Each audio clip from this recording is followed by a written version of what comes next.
é a que toca na abertura, na vinheta aqui do canal. Para mim, foi talvez a nossa maior atriz.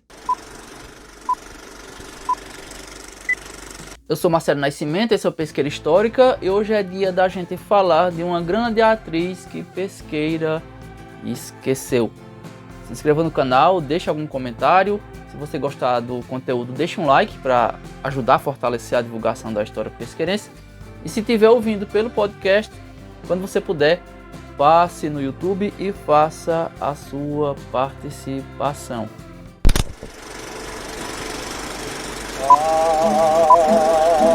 Eu recordo que era aguento pelo brandão e a tinta linda sangue. Artistas como Charles Chaplin, por exemplo, mesmo vivendo em grandes cidades, sofriam muito preconceito antigamente. A gente está falando do começo do século XX. Mas sofriam muito preconceito pelo simples fato de serem atores. Agora imaginem uma mulher, igualmente atriz, mas moradora do Brasil na mesma época, no começo do século XX, e com origem interiorana. Imaginem por qual tipo de coisa uma mulher com esse perfil tinha que lidar. Arminda Santos nasceu em Pesqueira em 1893. Seu pai era Matias Pires de Almeida e sua mãe Francisca Carlota de Almeida. Naquela época, Pesqueira já era uma cidade, já era uma referência de desenvolvimento na região. Já contava com uma feira grande, um comércio muito desenvolvido e estava se preparando para iniciar a sua história industrial. Mas mesmo assim, era uma cidade do interior e tinha o que era de mais característico de uma cidade interiorana. Esse foi o cenário do nascimento e da infância dela, que para mim foi talvez a nossa maior atriz. A gente não sabe exatamente até quando ela viveu em Pesqueira e se teve contato com o movimento teatral que acontecia na época. Pesqueira já tinha um movimento de teatro desde 1886. Mas o que a gente sabe é que no começo da adolescência, no começo da juventude, ela já estava no Rio. Em 1906, ela estava com 13 anos de idade e já tinha atuado numa peça, tinha estreado no Teatro Apolo e já integrava o grupo de teatro Silva Pinto. E ainda em 1906, no final do ano, ela excursionou pelo norte e nordeste do Brasil e se apresentou inclusive em Recife no Teatro Santa Isabel. No entanto, a sua primeira peça de sucesso, a peça de destaque, foi a Pega na Chaleira, que foi encenada em 1909. Era uma revista.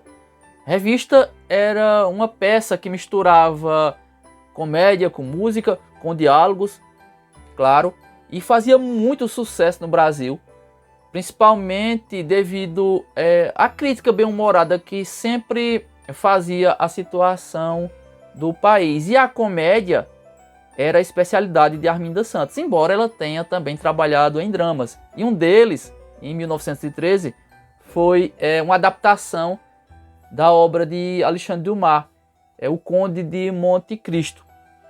E só a título de ilustração eu vou citar algumas peças nas quais ela atuou. Então vejamos, Dona Arminda esteve em peças como Dinheiro Haja, As Duas Órfãs, Amor e Ovos, O Cachorro da Madama, O Casamento na Aldeia, Rocambole, Um Noivado de Arrelia, O Remorso Vivo, Uma Causa Célebre, A Espadelada, O Crime do Jardineiro, O Mártir do Calvário, enfim, são inúmeros trabalhos. É uma história muito rica. Arminda Santos era muito versátil, além de atriz, tanto de drama quanto de comédias, ela era também cantora e cancionetista, que era um intérprete de cançonetas. Cançoneta, tanto o termo quanto o gênero estão em desuso, mas eram músicas ligeiras e satíricas, né, que outrora fez muito sucesso no Brasil. Foi muito popular, um estilo muito popular mesmo.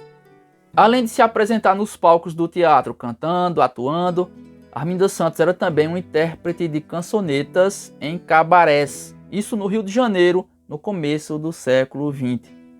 E naquela época os cabarés eram tidos como ambientes muito mal frequentados. Como se dizia, eram lugares nos quais a burguesia não pisava. Mas ela, muito corajosa, fez muito sucesso nos cabarés. E lembrem que eu falei lá no começo do vídeo sobre o preconceito que artistas enfrentavam antigamente. Na verdade, até hoje tem preconceito com artistas, né? Mas imaginem uma mulher vinda do interior do Nordeste cantando em cabarés numa grande cidade como Rio de Janeiro no começo do século XX. Ainda sobre a carreira dela como cantora, um fato muito interessante. Em 1913, ela gravou um dueto com o Otávio Viana, o China, um cantor bem popular na época, que era irmão inclusive de Pixinguinha. O dueto se chamava Bahia e foi feita por uma gravação mecânica, que era a única técnica possível àquela altura. A voz era gravada diretamente na mídia, no disco. Não se admitia erro. Se houvesse o erro de algum cantor ou de um músico que acompanhava, aquela mídia era perdida e teria que recomeçar. A gente não tem, ou pelo menos até agora, não conseguiu acessar essa gravação, mas outra sim, uma de 1914, outra gravação chamada Caristia, que foi outro dueto, só que dessa vez com Aristarco Brandão, o conhecido Brandão.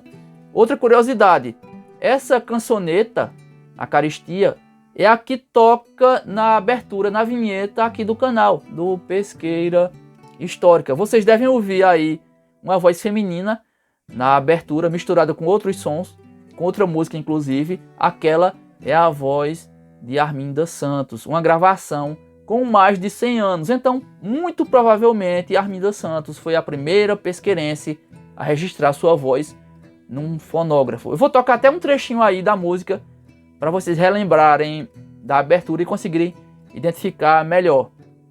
Caristia, dueto pelo Brandão e a atriz Arminda Santos.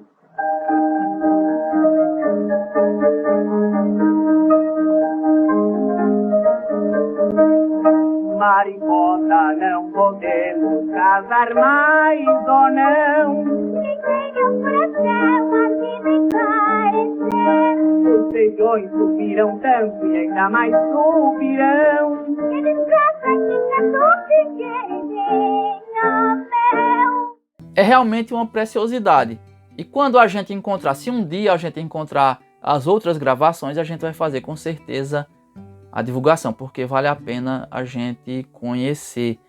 E outra curiosidade, dessa vez muito triste, sobre Arminda Santos, é que ela foi musa inspiradora de uma canção, só que o final disso tudo foi trágico. Existe uma música de Vicente Celestino chamada Flor do Mal, que ele gravou pela primeira vez em 1915. Essa música ela foi composta por Santos Coelho, pelo músico Santos Coelho. Domingos Correia, o poeta, ele fez uma letra para essa música em 1912 e mudou o nome de Chega de Saudade para Flor do Mal. Essa é a origem dessa composição. Só que o Domingos Correia, o poeta, ele era apaixonado por Dona Arminda e não foi correspondido. O que se diz é que por conta disso ele compôs essa letra. Inclusive a letra fala no nome de Arminda Santos, só que ele acabou se suicidando em seguida. Pouco tempo depois de ter escrito essa letra, ele se matou, supostamente por conta da rejeição que sofreu. É uma história que poderia ser muito bonita, a história de uma musa inspiradora e de uma canção nascida disso, só que terminou de uma forma muito triste. Flor do Mal, canção gravada por Vicente Celestino para Casa Edson, Rio de Janeiro.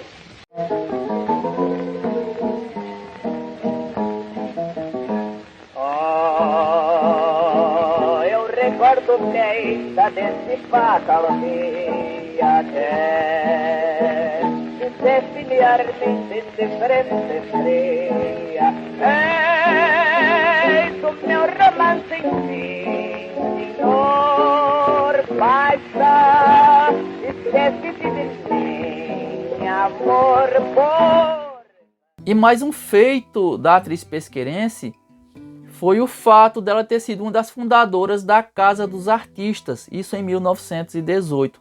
A Casa dos Artistas é a instituição que mantém o Retiro dos Artistas. Eu acho que todo mundo conhece o Retiro dos Artistas. É uma casa que recebe artistas, geralmente em idade avançada, e que não tem mais tantas condições de conseguirem se manter adequadamente.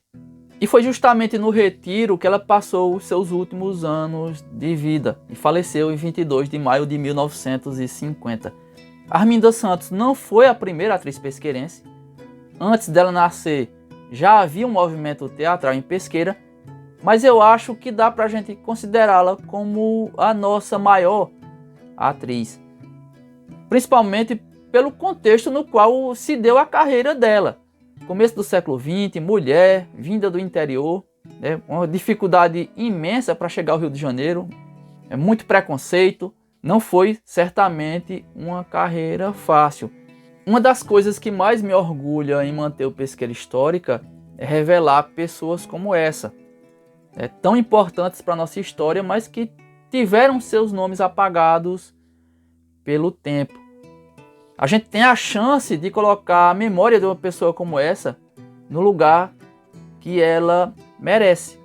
E que seja assim com Arminda Santos.